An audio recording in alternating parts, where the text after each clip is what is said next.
Então, bom dia, meninos. Vamos começar a parte 1 dessa nossa aula, que seria a resolução, né, de duas questões, que eu dei um tempo para vocês, que é a atividade 2 de classe. Vou projetar aqui as perguntas e vou pedir para vocês comentarem o que foi que vocês conseguiram resolver, certo? Então, a primeira questão, né, tratava-se de um processo da enzima aminoglicosidase, que ela estava numa sua forma livre, né, solúvel ou imobilizada, e foi acompanhada da atividade enzimática ao longo do tempo.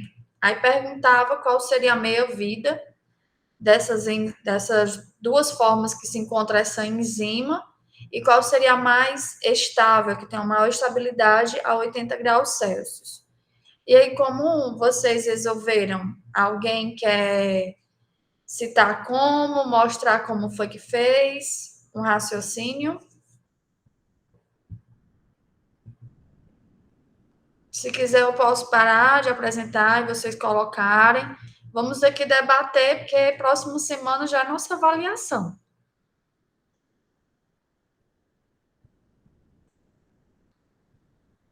Meninos, alguém? Professora, essa aí, sendo sincera, eu não consegui fazer, professora. Eu só consegui fazer a 2. Também tive um problema com o Excel, aí eu achei a 2 mais tranquila para resolver. Não sei se é porque o conteúdo de reator estava mais fresco, assim, na cabeça. Certo. Aí essa aí Algum eu dos outros pulei. meninos?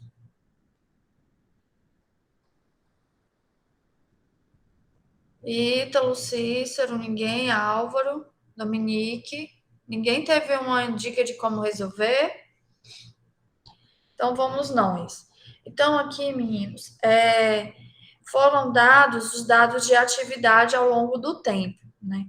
E na aula que nós começamos a estudar reatores enzimáticos, nós fizemos juntos o balanço do reator batelada, considerando que não haveria desativação, e depois a gente foi considerar que tinha desativação enzimática. E aí eu citei nessa aula que uma das cinéticas de desativação que é mais utilizada e que se ajusta a muitos dados é a de primeira ordem, certo? Então, aqui nós temos, a gente resolveu como se fosse tipo concentração, porque a gente estava falando em balanço, mas no laboratório a gente acaba trabalhando como se fosse com atividade, certo? Então, aquele a gente trata como se fosse como uma forma da gente quantificar o quanto a gente está com a enzima na sua forma ativa, certo? Para cada enzima, tem um método que a gente determina essa atividade com base em algum substrato específico. E aqui foi medindo, né, pelo método que se ajusta a essa enzima, e foi acompanhando essa atividade, certo? Então, como seria a resolução? Vocês estão vendo já o Excel? Sim. Pronto. Tentar aumentar aqui um pouquinho. Então, ó, esses são os dados que nos foram dados, com o tempo, como seria a atividade dela nas duas formas, né? Porque a gente está trabalhando com a mesma enzima, mas uma passou por um processo de. Esse processo ela já estava na forma imobilizada. Essas duas equações aqui foi a que a gente obteve na aula de reatores em batelada com desativação, que a gente foi fazer um balanço da enzima e a gente até considerou nesse balanço consumo, e eu alertei a vocês que não é porque ela estava sendo consumida na reação, é porque a gente estava tendo uma perda da enzima na sua forma ativa. Então, se eu começar um processo com uma determinada enzima e essas condições reacionais propiciar desnaturação ao longo do tempo, e eu fizer um cálculo considerando que não tem, eu posso estar fazendo um projeto errado. Então, em algumas situações é necessário a gente considerar. E aí nós fizemos o balanço para chegar nessa equação. E nesse balanço tem a cinética de desativação, que nós consideramos aqui de primeira ordem. Então, é uma das mais aceitas e a gente vê se ajusta. Senão, a gente teria que fazer uma pesquisa melhor para ver qual seria a cinética de desativação para esse caso, certo? Então, aqui eu não mostrei o balanço, porque se eu fiz com vocês, mostrei a equação final, que a enzima na forma ativa vai ser igual à enzima na formativa inicial, quanto eu adicionei, vezes a exponencial de menos KD, sendo KD a constante de desativação, vezes o tempo. Aqui nós podemos colocar a enzima, né, ativa no início, para cá dividindo, e podemos aplicar ln em ambos os lados.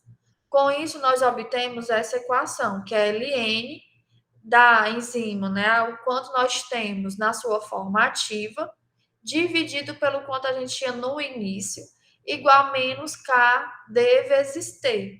Se vocês observarem, aqui a gente pode montar uma equação linear como se fosse y igual a, né, vezes x. Sendo aqui o y, o ln de E sobre E0, e o A, que é o coeficiente angular, o menos KD, certo? Então, uma forma da gente calcular, ele quer o tempo de meia-vida, né? Ele não quer nem um KD. Mas a gente sabe que o tempo de meia-vida, que foi algo também que a gente definiu, era ln de 2 dividido por KD, certo? Isso nós fizemos porque o tempo de meia-vida é quando a gente tem a enzima, né, atingindo a metade da sua atividade inicial, quanto ela estava ativa, dividido por 2. Então, a gente substitui aqui por E0 dividido por 2, então a gente chegou nessa equação, que também foi mostrada em sala, certo? Então, é necessário primeiro a gente calcular a constante de desativação para depois calcular o tempo de meia-vida. Tá tudo bem aí? Tá? Sim, professor. Pronto. E aí, como eu disse para vocês, calcular a concentração da enzima mesmo é algo complicado. Então, no laboratório ou até mesmo numa indústria, quando é retirada amostras, se determina a atividade enzimática, que foi algo que a gente definiu logo no início do nosso curso dessa disciplina. Então, aqui, ó, A sobre A0 é como se eu tivesse E sobre E0. Então, eu calculei aqui nessas duas colunas, a coluna E, referente à enzima na forma livre ou solúvel, o mais utilizado é até forma livre, e na coluna F, da imobilizado. Então, eu vou dividindo essas atividades sempre pela atividade inicial. Então, nesse caso aqui, 0,86.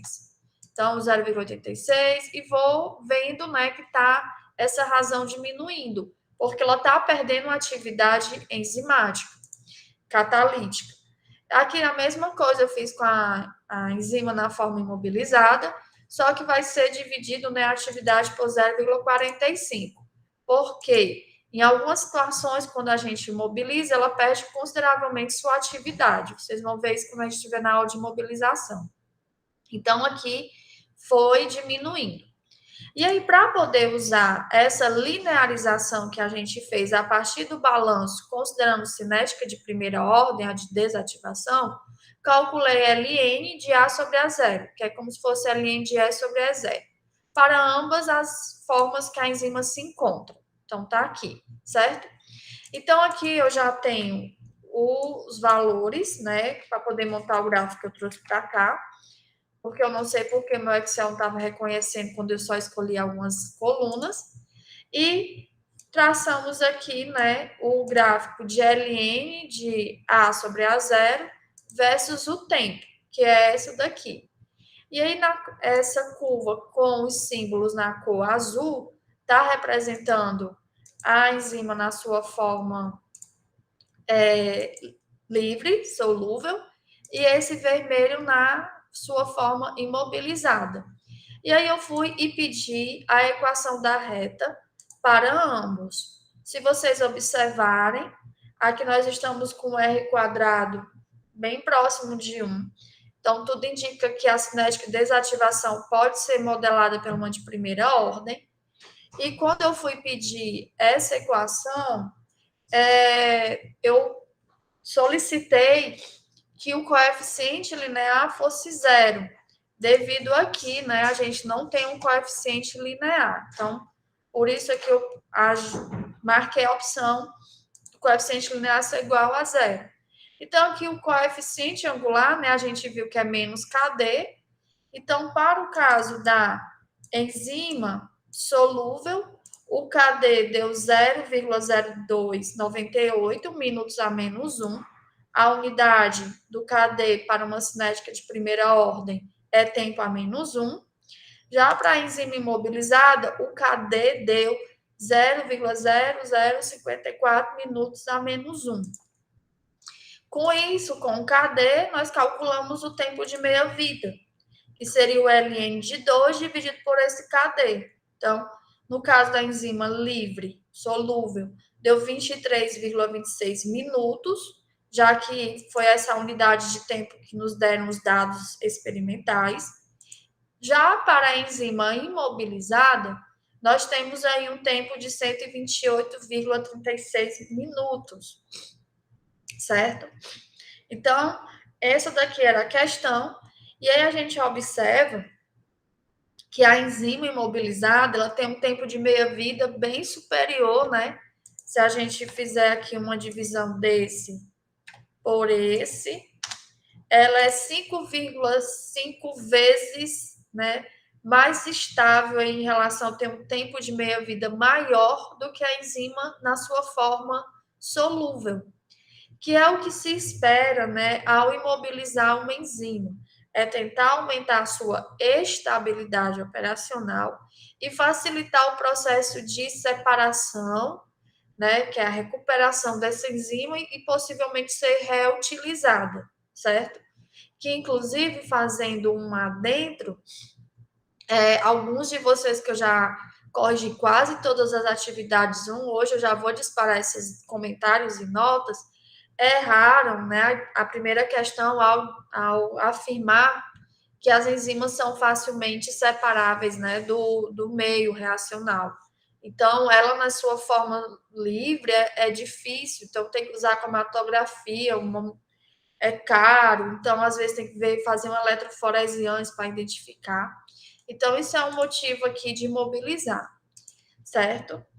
Além desse gráfico usado para determinar o que estava sendo solicitado, eu fiz, né, construí para mostrar para vocês o gráfico de atividade versus o tempo, tanto para a enzima livre quanto para a enzima solúvel. Aí, por esse gráfico, a gente não consegue sentir exatamente a comparação entre um e outro. Por quê?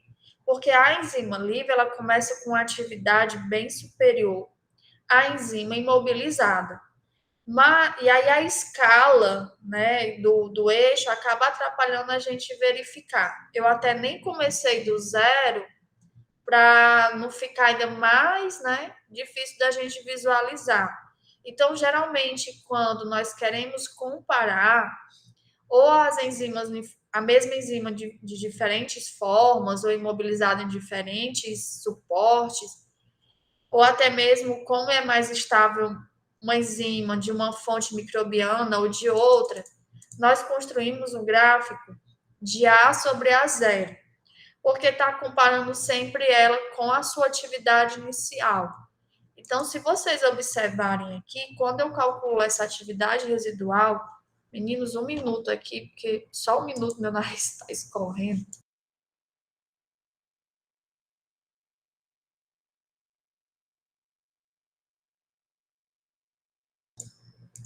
Desculpa. Então, quando a gente quer comparar, a gente calcula essa relação entre a atividade naquele tempo com base na atividade inicial, para começarmos, né, do mesmo ponto e assim avaliar. Então, vocês podem observar que por esses símbolos quadrados na cor preta, que representa a enzima livre, ela tem um decaimento muito rápido da sua atividade. diferente aqui da enzima imobilizada. Então, só por essa análise aqui, a gente já pode observar que ao imobilizar essa enzima, né, a aminoglicosidase, ela já aumentou a sua estabilidade, né, a essa temperatura que foi avaliada de 80 graus Celsius, certo? Então, aqui eu botei essa questão com o intuito de a gente já até mesmo introduzir alguns aspectos do processo de mobilização, bem como a gente avaliar o que nós vimos nas aulas de reatores, que em algumas situações vocês vão ter que fazer o projeto considerando a desativação. Ok? Alguma dúvida? Pergunta sobre essa primeira questão?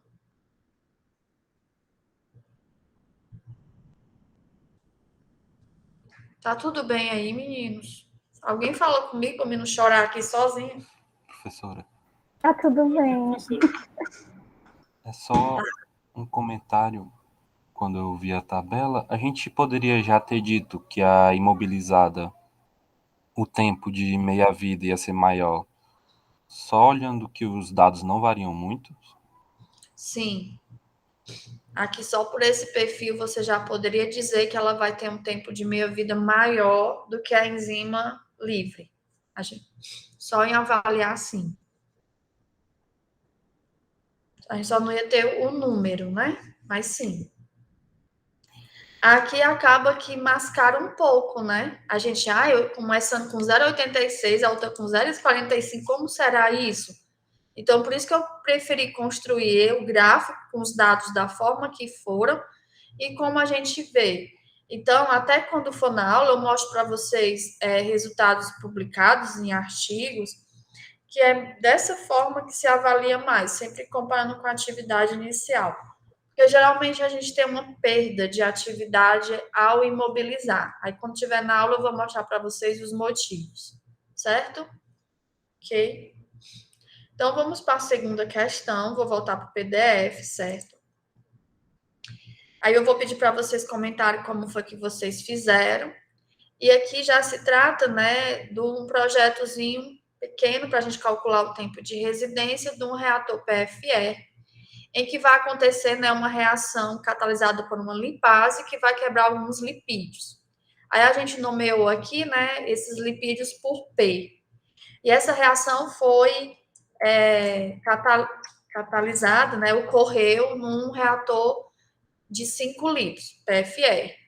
E aí diz, né, já que a cinética obedece Michaelis-Menten, então, geralmente, como eu falei para vocês, nós determinamos esses parâmetros para saber qual realmente o tipo de cinética mais em reatores do tipo batelada, mas ele já aqui já está informando para a gente que obedece, e ele deu alguns dados, né, que conseguiu obter já no PFR, certo?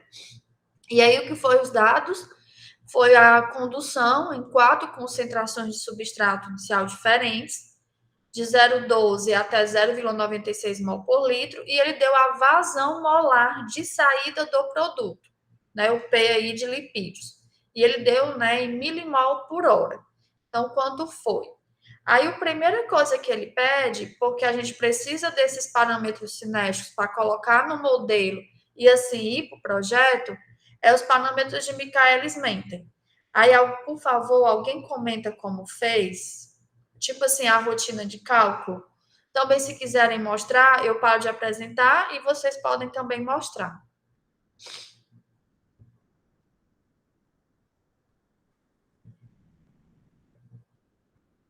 Por favor, alguém quer comentar como fez?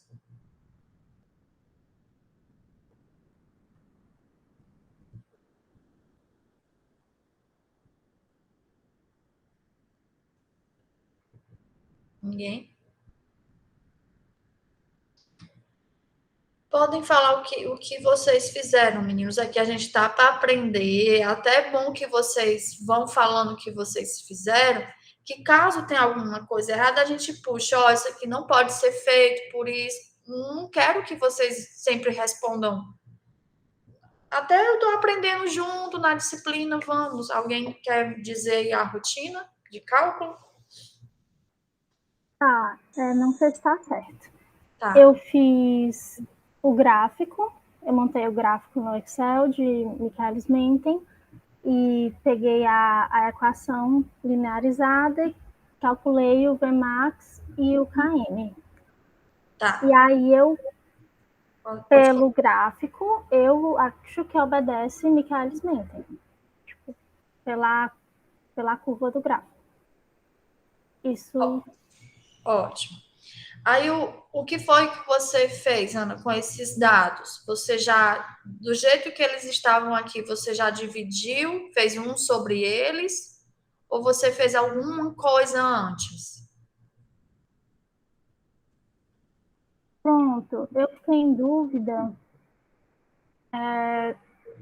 Eu fiquei em dúvida nisso, você vai ver do PDF que eu mandei. Tipo, eu fiz, mas aí eu achei que estava errado e não fiz isso, não dividi. Tá. Então, vamos. Alguém quer comentar algo mais? Ajudar a Hanna? Professora, antes de Oh, fazer o gráfico, eu peguei a vazão lá de saída e dividi pelo volume do reator,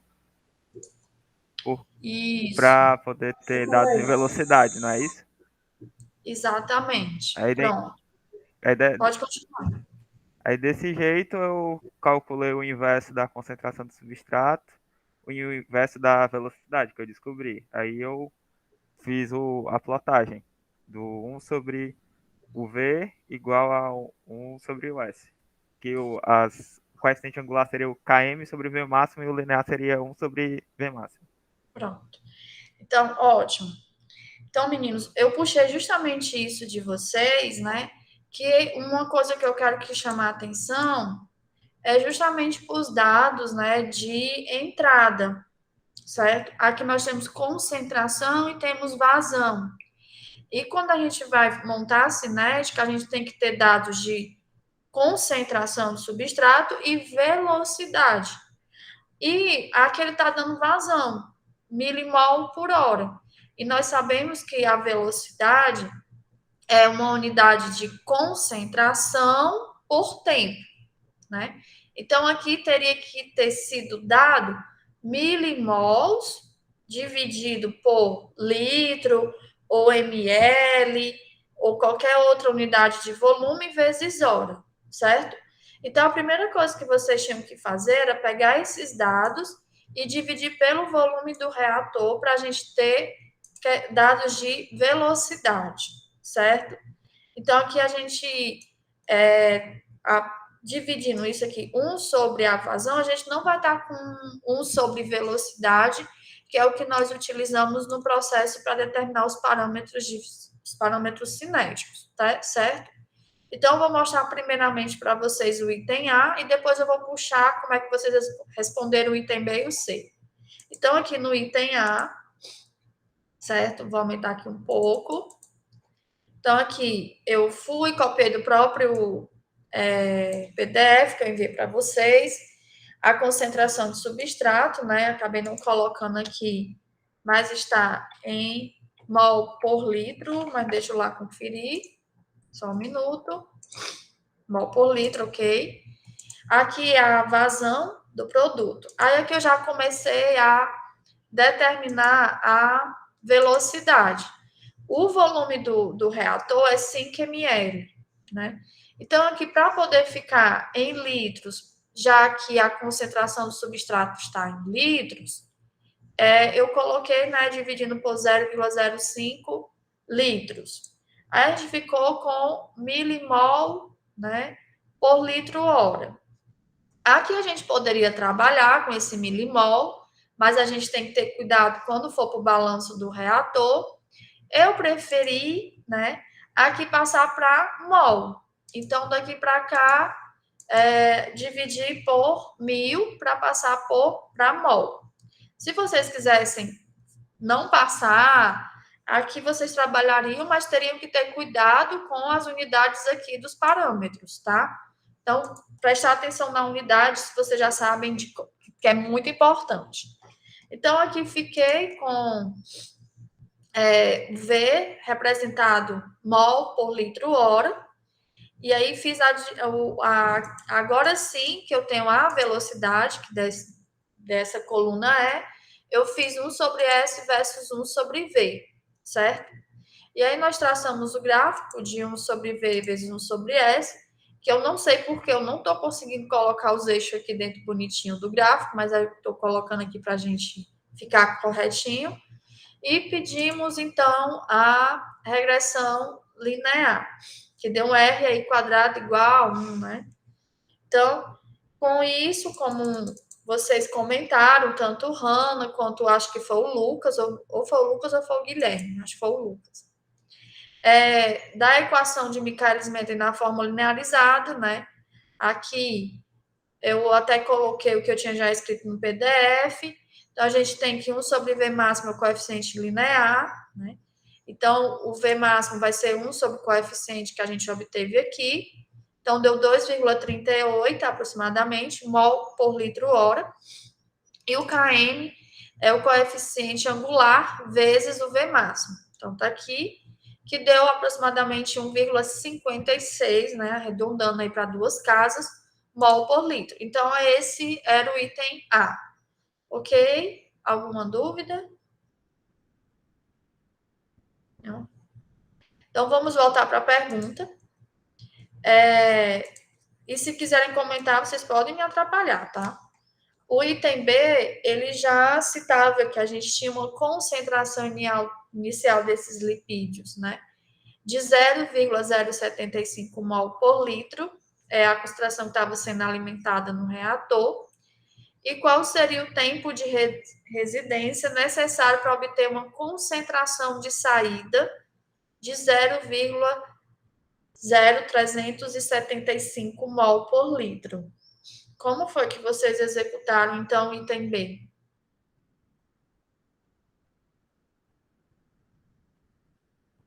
Aplicando a equação, professora, do PFR, a equação do tempo de residência que a gente tinha deduzido em aula. Ótimo. Então, vou aqui, certo? Aqui está o item B. Então, a equação que está no material de vocês, que é referente à antepenúltima aula, que a penúltima foi só de resolução de exercício, inclusive de PFR também. Então, do tempo de residência para esse tipo de reator, é Km sobre V máximo, Ln de S0 sobre S, mais 1 sobre V máximo, vezes S0 menos S. É muito parecido, né, com a equação do batelado, só que a gente trabalha aqui com o tempo, e aqui é o tempo de residência. Então, nós determinamos os parâmetros, certo? Que eu mostrei para vocês, ó. Inclusive, aqui eu saliento da questão das unidades, né, para a gente poder trabalhar e cancelar direitinho. Então, já está lá tratado nos dados do parâmetro isso. Então, se não tiver, vocês fiquem atentos. Só fiz substituir pelos dados que foi dado uma conta simples e nós encontramos que o tempo de residência deu 0,47 horas, né? Já que os dados do tempo estavam impressos lá no que nós obtemos em horas. Então, transformando aqui horas, né, para minutos. Desculpa, porque alguém abriu minha porta e fechou de uma vez. 28,2 minutos, certo? Ok. Alguém conseguiu esse valor? Sim, professor. Ok. E agora vamos para o item C, que ele diz como seria influenciado o tempo de residência se a enzima sofresse desativação durante essa reação, sabendo que o tempo de meia-vida dela nessas condições, porque nós sabemos que o tempo de meia-vida e a questão da atividade enzimática depende de vários fatores, temperatura, pH, força iônica, etc., de 30 minutos. Como foi que o raciocínio que vocês fizeram?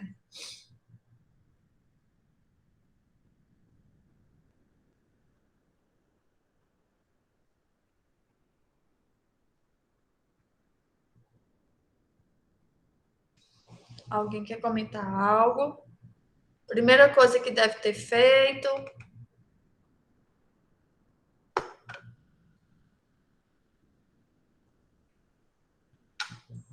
Professora, eu fiz o raciocínio parecido com o que a senhora fez na primeira questão, mas eu acho que no caso não está certo isso, né? Mas qual foi o raciocínio? Eu peguei o tempo de meia vida para descobrir o KD, né? Isso. Depois apliquei naquela equação, eu acho que a aplicação na equação do tempo que não foi coerente. Eu usei a mesma lá de cima que a senhora fez na primeira.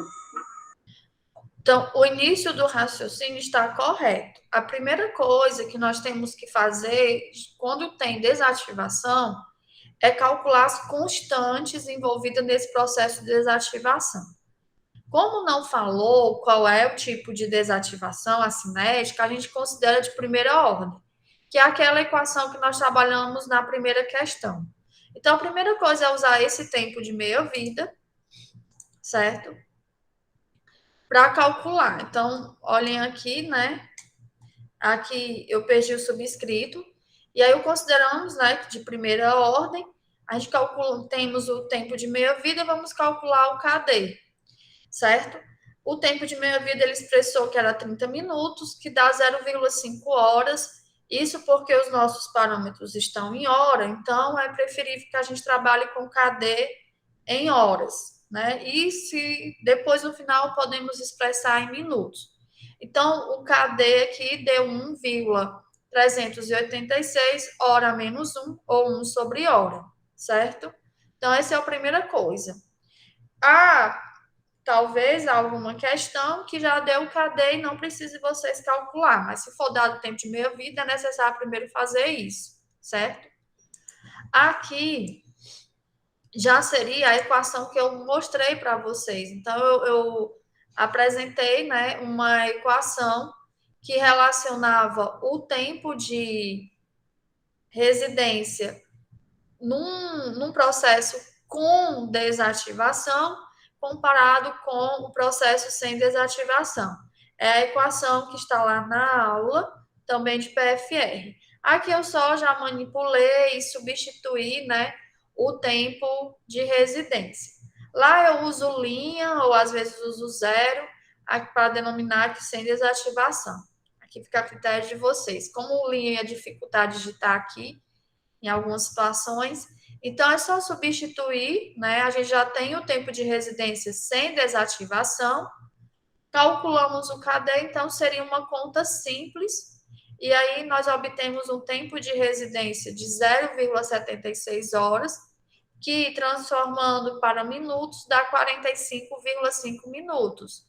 E a gente comparando aqui com sem desativação, nós temos um tempo de 28,2. Então, se por acaso realmente ocorrer a desativação e a gente não considerar, nós não vamos estar obtendo, né, por essas dimensões desse reator com essa vazão e o volume que está relacionado aí com o tempo de residência, a conversão desejada, certo?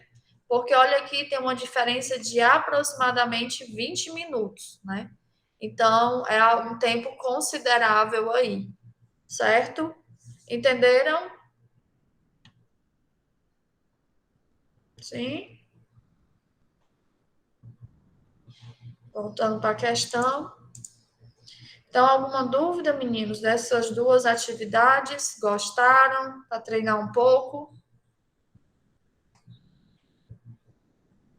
Sim, professora. Ficou alguma dúvida na resolução? Não, professora, ficou não. Ficou claro. Ok. Então, eu vou parar aqui de gravar essa primeira parte da aula.